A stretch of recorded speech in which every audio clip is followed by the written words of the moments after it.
We talk about commitment actually later today, but I'm going to do it now while I'm thinking about it. You know, the difference when I tell you I'm going to do something, I'm going to do it.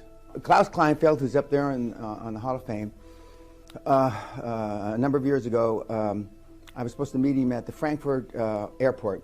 And I was involved in a very serious accident in Cabo San Lucas, racing dune buggies with my two sons. Going about 50, 60 miles an hour, I hit a boulder or a rock under the sand.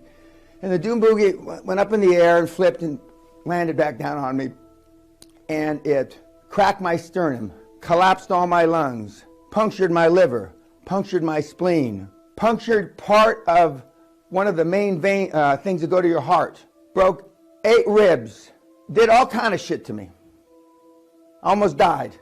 So when I showed up at the airport, Vinica, who some of you have talked to, right, pushes me in a wheelchair into this restaurant that they're wearing white gloves, tails, you know.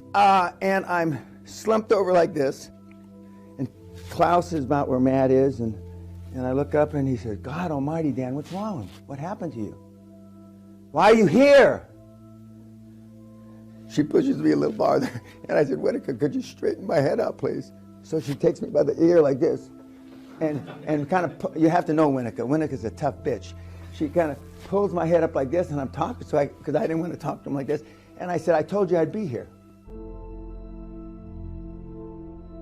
Klaus says he still remembers that when he thinks he's got a cold or he's not going to go to a meeting, he has a flashback from that.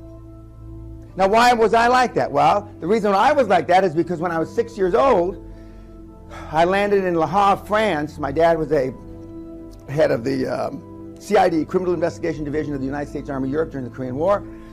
My mother and I sailed across the Atlantic to meet him, and he said, "I'll pick you up, son." A long distance phone calls in those days you couldn't hear, and it was all scratchy. "I'll be there, son." Okay. So he's at Le Havre. He picks me up, picks us up. So I go to put my arms around him to give him a hug.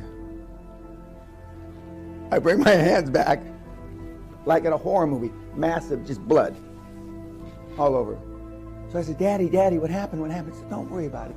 Don't worry about it." And he takes me like this, and just walked to the limo, or where his driver was. He had just had surgery. They took a tumor out of his back, and he wouldn't let them put him under a general anesthetic, only a local. And he had a .45 automatic on his chest with mirrors to watch the surgeon, because he had a lot of top secret information. He was the head of the CID, etc. And just stitched me up. I got to go pick up my son.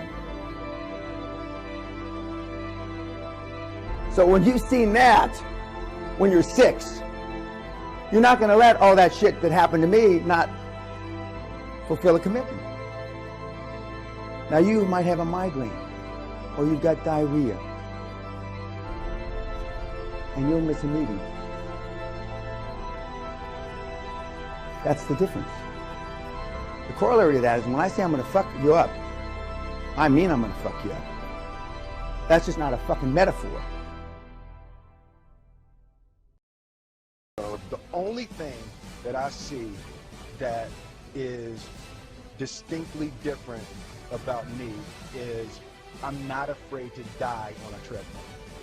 You might have more talent than me, you might be smarter than me, but if we get on the treadmill together, right, there's 2 things. You're getting off first.